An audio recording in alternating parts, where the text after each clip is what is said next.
Chapter 27, The Age of Imperialism, 1850 to 1914. Several factors led Europeans to claim control of almost all of Africa. Some Africans resisted, but most efforts failed. The Ottoman Empire broke apart, and European powers took some of its land. The British took control of India, where they modernized the economy to benefit themselves. Europeans gained lands in Southeast Asia, and the United States sought more colonies.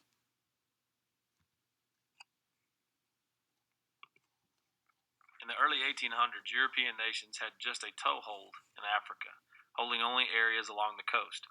In the mid-1800s, though, Europeans had renewed interest in Africa. This rose in part from a desire to create overseas empires and a movement called imperialism. European nations wanted to control land that had raw materials they needed for their industrial economies. They also wanted to open up markets for the goods they made. Nationalism fed the drive for empires as well. A nation often felt that gaining colonies was a measure of its greatness. Racism was another reason. Europeans thought that they were better than the Africans. Finally, Christian missionaries supported imperialism. They thought that European rule would end the slave trade and help them convert native people.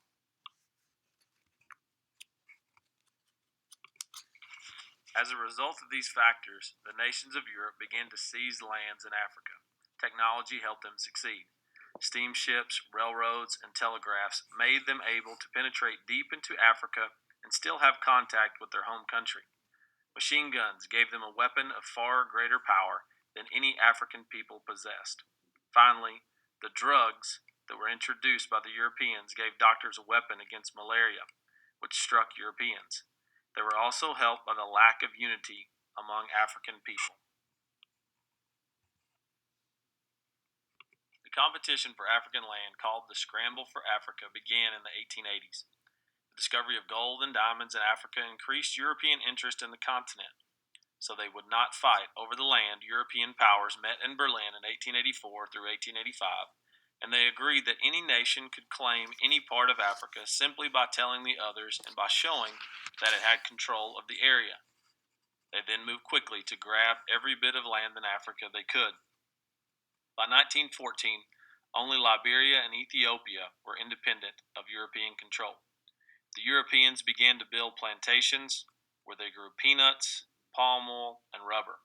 They also mined Africa's important minerals. The Congo produced copper and tin, and South Africa had gold and diamonds. In South Africa, three groups struggled over the land. In the early 1800s, the Zulu chief Shaka created a large kingdom. The British seized control of this land in 1887. Meanwhile, the British won control of the Dutch colony on the southern coast. Many thousands of Dutch settlers, called Boers, moved north to escape the British. At the end of the century, the Boers fought a vicious war with the British. The Boers lost, and they joined the British-run Union of South Africa.